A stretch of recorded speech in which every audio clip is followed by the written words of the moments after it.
Let me ask you something. Why do some people seem invincible? They quit their jobs, they move across countries, they start over from nothing, while others just break under the slightest pressure. It's not luck, it's not money, it's not some confidence they were born with.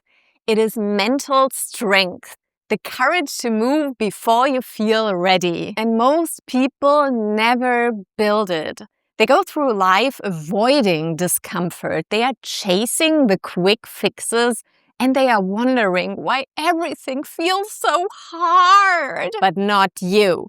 Not after this video. Because by the time this is over, you are going to know exactly what life in your comfort zone is actually doing to you, how to bend it to work for you instead of destroying your future. A few years ago, I was stuck, broke on state support, sitting stoned in the kitchen in Berlin and wondering maybe I should just give up and get a real job. And now I have completely turned my life around. I know that I can always get what I want, but it has to be me who takes the action first. And it's not that I'm more confident than other people, but because I put 5 crucial perspective shifts about the comfortable life into practice. And I want to share them with you because most probably this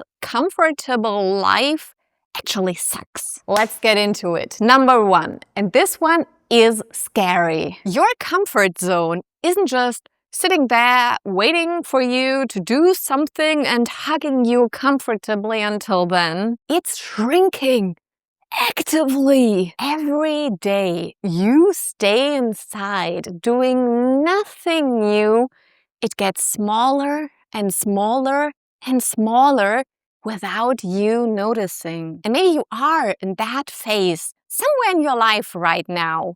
You had the flu, so you quit going to the gym for a few weeks. You were on vacation and now you stopped calling potential clients. You missed a few lessons and now you don't really want to learn this crucial skill for your promotion anymore. And you know what happens, right? It's getting harder and harder to start again.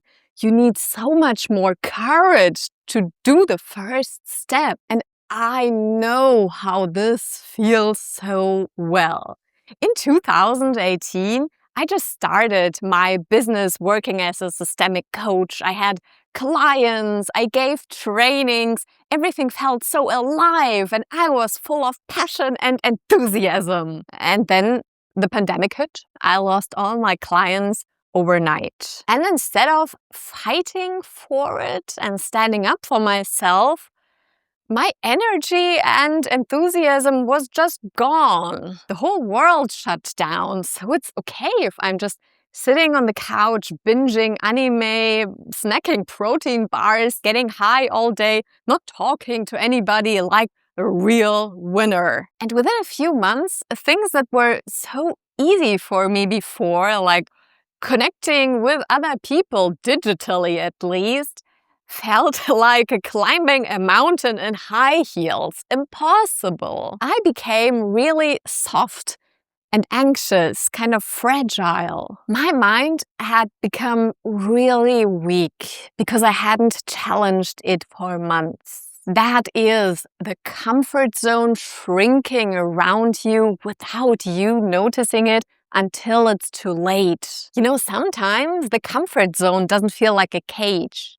It feels like control and predictability, like staying in a room with perfect lighting but no windows. Safe, but slowly suffocating you. So remember this, you are either shrinking or expanding. There is no standing still in nature. Comfort protects your present, but it quietly robs your future. So be honest with yourself. How long have you allowed yourself to be that weak version of you? For weeks, months, or maybe for years? And if you're feeling that dissatisfaction right now. What's she talking about? I'm not like that. That tension between where you are and where you actually want to be, that is good. That's not a problem, but that's the signal. It means you are ready to move. So now what do you do about it? And that's number 2. And this perspective shift is still not really talked about because everybody talks about breaking out of your comfort zone, kill it, destroy it, as if it's your enemy, a prison. But that's actually the reason why most people fail and come creeping back into their comfort zone. And I used to think like that, and it made things so much harder because every time I thought about doing something scary, my brain went into full alarm mode. What? We're leaving safety? We're abandoning everything we know? Whoa, whoa, whoa, whoa!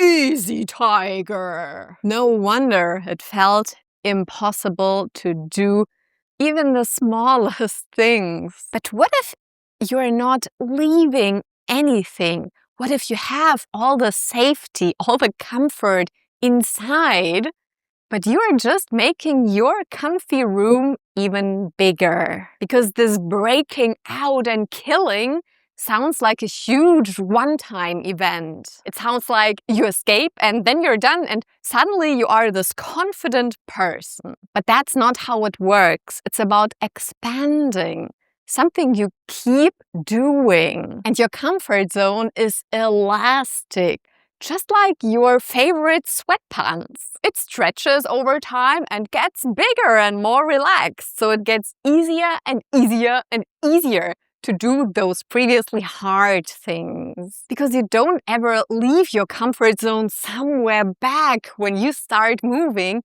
You always take it with you. You need it to relax, to calm down. But for you to permanently reach your goals, it has to expand to meet you where you are. Look at this. Comfort zone, fear zone, learning zone, growth zone, and transformation zone. Most people think they need to leap from the center all the way to the outside. But you don't. You just expand the edges, one zone at a time. Some years ago, just sharing my thoughts like this on camera felt like a punishment. Nobody asked for her opinion. Who does she think she is?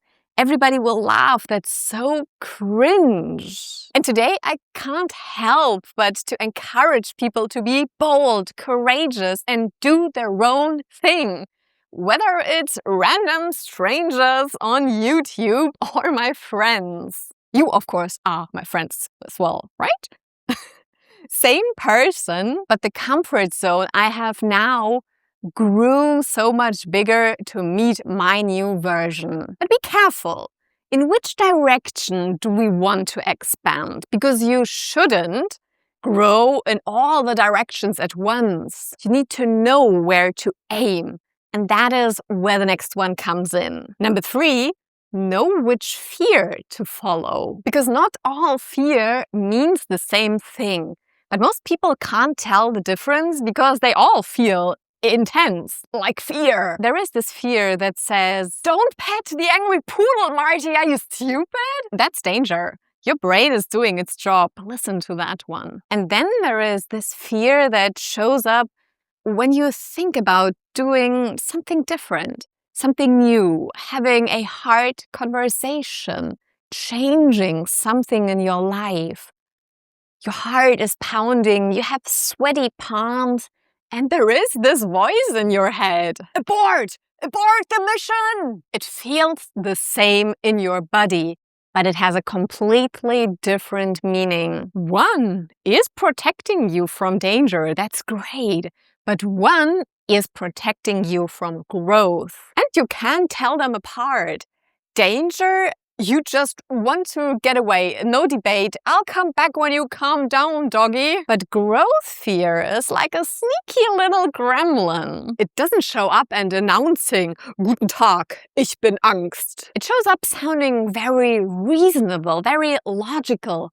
like a smarty Marty. Oh, you should probably wait until you have more savings. Maybe you should get some more experiences first. You won't make it. It's just not the right time right now. Can't you see it? Be smart about that. Okay, Marty? That is not wisdom or logic.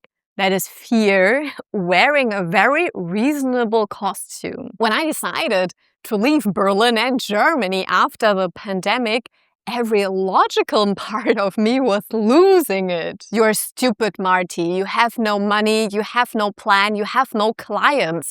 Just find a job. You know how that works. You can still leave and go somewhere later. Don't ruin everything just because you're dissatisfied. That's what my mother also said, by the way.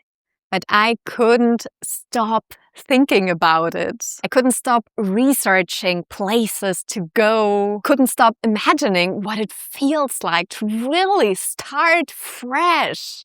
To live on that small mountain village in Sicily, to create my life for the first time instead of somehow fixing the edges of a life that I hated. Then I sold everything I had. My grandma sent me a little money out of worry, and I went. Because growth fear comes with this curiosity that you can't shut off. You are scared and you can't help taking these small steps towards it, even when you tell yourself you aren't ready. Oh yeah, let's just scroll through some pictures. Let's watch this one documentary. It's not like I'm really going there or changing something. Surprise! That's what you call being ready. True readiness does not look like feeling confident and having a plan. It shows up as this curiosity and taking small actions that align with your goal. You are already moving. You just haven't admitted it to yourself yet, but you might be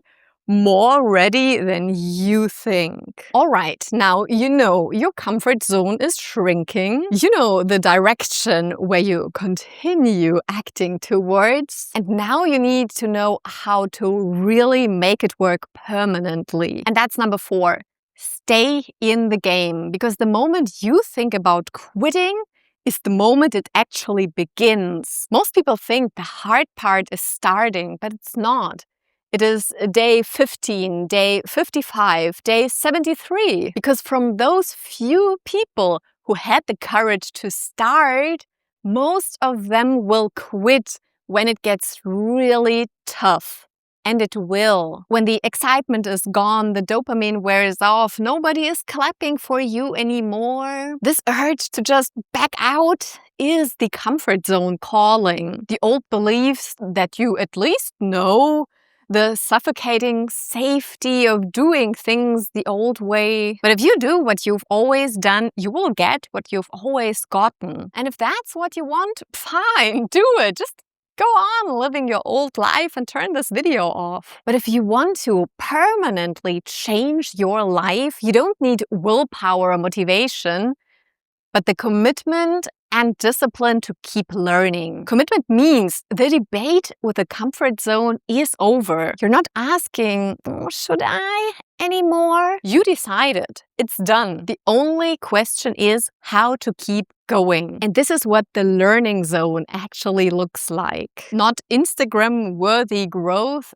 but messy real-life problems. Becoming an entrepreneur is so fulfilling, but suddenly you feel so lonely because none of your friends understand what you're actually going through. Being a digital nomad is really exciting until your dental crown breaks and you're in a country where they don't even know the brand you need for fixing it. Staying in the learning zone isn't brave because it's scary, like the fear zone. It's brave because nobody is coming to rescue you there. You have to stay long enough to carry the consequences of your actions, the good ones and the bad ones. And that is where mental strength actually gets built. Those invincible people are learning day in, day out. And the bigger life pivot you made, the heavier the consequences will be. You know that. And the louder the comfort zone will be calling you back in its center. But you don't go back because you're not that version anymore, right? How many times have you started and just quit because it got a little uncomfortable? How many plans to change yourself and the world are collecting dust just because the excitement is gone or you don't know how to really do it? So dare and learn. Trust yourself to figure things out and stay with the hard stuff long enough. That was number 4. And then there's another one, and this one catches the most ambitious people the hardest. Number 5, the burnout zone. My friend, you can grow too hard in all direction at once. Okay, I want to have this promotion, so I need the speaking skills. I also need to research how much I could actually get. Maybe I should update my CV and my website. Oh, and I can't really sleep at night. I should resume meditating, and journaling would also be nice. Maybe I should also lose some weight when I need to get that leadership. Oh, it's leadership. I need to take a course on leadership, right? That is not mental strength. That's self-destruction, wearing a motivational hoodie. Yes, you want growth and peace. And there is a difference between comfort and peace. Comfort is avoidance. It's staying small because it's easy. But peace is stretching yourself in the right direction, at the right pace, and knowing when to rest. You don't get a medal for burning yourself out. So shrink the leap you're going to do. Pick one direction and let the rest be stable for now. And if you are someone who tends to just change everything in their life, burn it all down and start from zero, that can work if you have the resources, but we want to avoid the burnout zone. So let's do something fun and uncomfortable. Project outward. Ask yourself, what does this area of life look like 5 years from now if you don't take action? If you don't do the scary thing, if just everything stays exactly how it is now. Same job, same apartment, same people around you, same dreams saying, oh, someday. You're not 25 forever. How many years have already slipped by while you are getting ready? Will you still be postponing your dream at 50, at 70? Sometimes imagining your dream life isn't enough to get you moving. But imagining staying exactly where you are for the next 40 years? And let me tell you a secret, most probably it won't stay exactly as it is now, but it will get worse. So project it in this one area, let it scare you, and then come back to today and decide which small leap you are going to take now. Because right now you have a choice. You can be the weak bitch, click off this video, go back to your usual habits and just stay exactly where you are. That's fine. Or you can decide that today is the day you stop waiting to feel ready, the day you stop the excuses, the day you finally bet on yourself. Confidence doesn't come before the action. It comes after, from staying with the hard stuff long enough and from trusting yourself to figure things out. So now you have 5 perspective shifts about your comfort zone, and now you're ready. You're ready to outgrow it. That was the deal. You just need to be curious enough to take one step. You can do it. I'm sure of it. Your future self is waiting, so go get it.